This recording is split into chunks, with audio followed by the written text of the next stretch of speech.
안녕하십니까. 알파스트리트 파트너스입니다. 2025년 3월 24일 월요일 마감 시장 보겠습니다. 코스피 지수가 0.42% 빠져서 2632로 마감을 했습니다. 네, 코스피 지수가 거의 2600대에서 큰 변화가 없는 그런 모습입니다. 네, 뭐 이렇게 좀 치고 올라가지를 못하네요. 네, 최근에 보면 또 한 2600대 초반, 네, 여기서 또 주춤하고 있는 그런 모습입니다. 외국인이 75억 매수를 해서요. 네, 거의 뭐 외국인 움직임도 없었다고 이렇게 봐야 될 것 같습니다. 금요일 이제 미국 증시 조금 반등을 했습니다. 다우랑 S&P는 거의 강보합 수준이었는데 나스닥이 0.5% 정도 상승을 했습니다. 네, 근데 금요일 그 유럽 증시는 0.5% 빠졌거든요. 네, 그래서 계속 그 유럽 증시가 미국 증시보다 상대적으로 강했는데 금요일에는 조금 다른 모습이 나왔습니다. 미국 증시는 올랐는데 유럽 증시가 빠지는 그런 모습이 나왔습니다.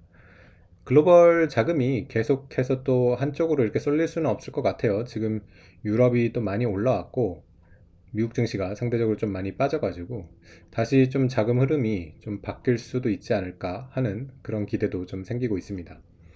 지금 미국 선물을 보시면 그래도 좀 반등이 나오고 있거든요. 네, 그래서 확실히 뭐 미국이 좀 많이 빠졌기 때문에 네, 미국의 뭐 기업 경쟁력 이런 주주 가치를 잘 지키는 이런 문화 이런 걸 봤을 때는 여전히 뭐 미국 증시 매력이 있지 않나 이렇게 생각이 됩니다.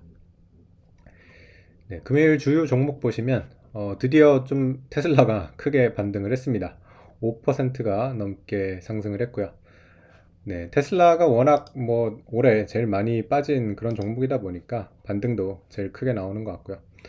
그럼에도 불구하고 테슬라 올해 여전히 38% 지금 하락을 기록하고 있습니다. 네, 가장 지금 안 좋은 그런 빅테크가 되겠고요.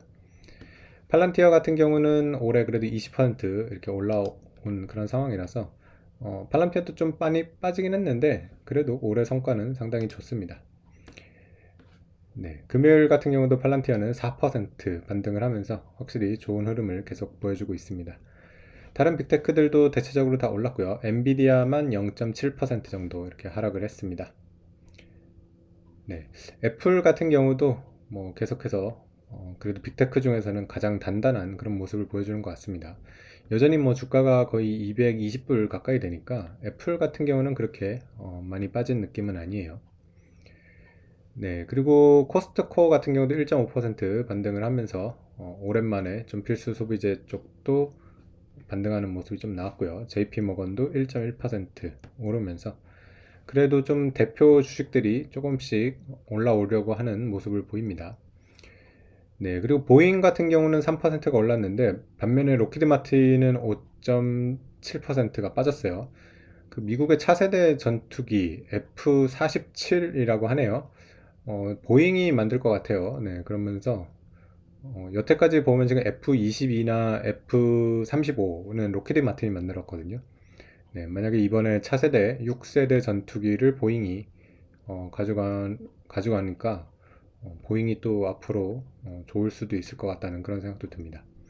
근데 보잉이 참 좀 그 지금 평판은 많이 안 좋거든요. 네, 여러 가지 여객기 이런 좀 기술적 결함 이런 것도 좀 있었고 좀 우주 사업 같은 경우도 보잉의 이제 스타라이너 이런 것들도 좀 계속해서 좀 문제가 있어가지고 보잉이 예전만 하지는 않는데 과연 보잉이 좀 회복을 할 수 있을지 네 이것도 재밌는 그런 포인트가 될 것 같습니다. 어제 좀 미국 주식에서 조금 특이했던 게 마이크론이 8%가 빠졌어요. 네, 그래서 메모리 반도체가 가격이 최근에 좀 올라오고 있었는데 그러면서 조금 분위기가 좋았거든요. 네, 근데 마이크론이 8%가 빠지면서 또 좀 찬물을 껴안는 그런 모습이 됐습니다. 그래서 사실 오늘 우리나라가 좀 반도체가 좀 영향을 받을까 했는데 뭐 빠지기는 했는데 그래도 뭐 마이크론만큼은 아니었던 것 같습니다. 삼성전자랑 하이닉스가 뭐 2%가 그래도 안 빠졌으니까요. 네, 그래도 마이크론보다는 좀 많이 선방을 한 것 같습니다. 워낙 뭐 우리 반도체 기업들은 뭐 밸류에이션이 낮아가지고 네, 빠질 거가 별로 없어 보이긴 합니다. 네. 그래서 뭐 미국 증시가 이렇게 좀 그래도 좀 바닥을 잡는 그런 모습이라서 음, 여기서 이제 좀 그 올라오면 좋을 것 같은데요. 워낙 지금 우리나라 이제 투자자들이 미국 주식을 많이 투자하고 있어가지고 미국 증시가 최근에 좀 이렇게 빠져가지고 상당히 좀 올해 투자 성과가 안 좋은 분들이 많을 것 같아서 좀 미국 증시가 좀 회복을 하면 좋겠습니다. 네. 우리 증시 보시면 뭐 별 그렇게 움직임이 없었는데 뭐 삼성전자, 하이닉스 뭐 2% 정도 이렇게 빠지면서 지수가 하락을 할 수밖에 없었던 것 같고요. 조금 특징적인 거는 현대차 그룹주들이 좀 반등을 했습니다. 현대차가 3.9% 올라왔고요. 기아가 3.1%, 현대모비스는 4.8% 이렇게 올라왔습니다. 4월 달에 이제 상호 관세 발표를 할 건데 여기서 이제 자동차는 제외될 것 같다는 얘기가 나와요. 그래서 확실히 뭐 지금 트럼프의 이제 관세 이게 시장에 큰 화두여서 현대차 같은 경우는 이거에 대해서 좀 많이 걱정이 많았는데 만약에 관세가 자동차 관세는 뭐 빠진다고 하면 뭐 상당히 그래도 호재가 될 것 같고요. 실제 결과는 근데 좀 지켜봐야 될 것 같아가지고 네, 아직 뭐 확신은 할 수가 없습니다. 이게 막 계속해서 기대감이나 어떤 소문 이런 걸로 막 지금 주가가 움직이는 그런 상황이라서 실질적으로 또 결과가 다르면 또 주가가 완전히 또 그 역전되고 그러거든요. 오늘 포스코홀딩스 같은 경우는 5%가 빠졌는데 역시 뭐 포스코홀딩스 같은 경우는 이제 알래스카 개발 기대감으로 올라왔는데 이게 지금 실질적으로 뭐 나오는 거는 아직 없거든요. 네, 그러다 보니까 다시 이렇게 도로 빠지는 그런 모습을 보여주고 있습니다. 네, 그리고 하나 에어로스페이스가 오늘 7% 반등을 했는데 저번에 이제 유상증자 발표를 하면서 급락을 했는데 의외로 외국인이 팔지는 않는 것 같더라고요. 사실 이게 이제 주주가치 침해라는 면에서 봤을 때는 굉장히 좀 실망스러운 그런 선택이었는데 워낙 지금 글로벌 방산업 자체가 좋다 보니까 외국인들은 그래도 매수를 하는 그런 모습입니다. 그러면서 상당히 이렇게 좀 하락폭을 줄이는 그런 모습이 나왔습니다.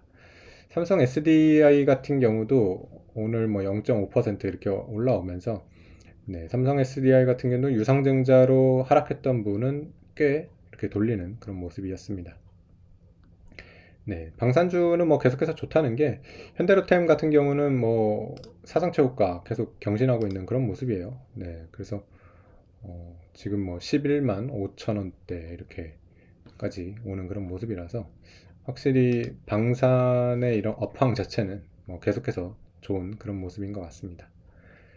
네. 그리고 오늘 또 보면 HLB 같은 경우도 저번에 이제 FDA 승인 실패 때문에 하한가를 갔었는데 오늘 꽤 많이 되돌렸습니다. 15% 정도를 이렇게 되돌리면서 뭐 다음에 또 그 도전을 또 한다고 그러니까 뭐 아주 지금 뭐 불씨가 꺼진 그런 건 아닌 것 같아가지고 뭐 계속해서 이렇게 좀 지켜봐야 되는 그런 주식이 아닌가 이렇게 생각이 됩니다.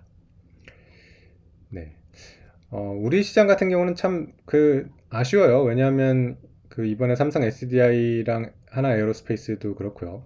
이런 주주가치 훼손만 없으면 참 많이 올라갈 수 있을 것 같은데 그런 것들이 계속해서 좀 찬물을 껴안는 그런 면이 있어가지고 결국에는 계속해서 이렇게 좀 밸류에이션을 못 받는 거는 뭐 어쩔 수가 없는 것 같습니다. 확실히 그리고 장기 투자로 봤을 때는 우리나라의 이런 주식 투자 수익률이 굉장히 떨어지거든요. 그러다 보니까 뭐 좀 장기로 꾸준하게 주식을 보유하려면 미국 주식이라던가 이런 선진국 주식을 해야 되는 게 맞는 것 같고요. 어떻게 보면 지금 미국 주식이 좀 조정을 받은 그런 상태라서 좀 미국 주식이 지금 매수 기회가 아니냐 뭐 이런 얘기도 좀 나오고 있는 것 같아가지고 네, 뭐 하여튼 뭐 미국 주식에 지금 또 기회일 수도 있다는 그런 생각도 좀 해봅니다. 네, 오늘 시장은 여기까지 하겠습니다. 감사합니다.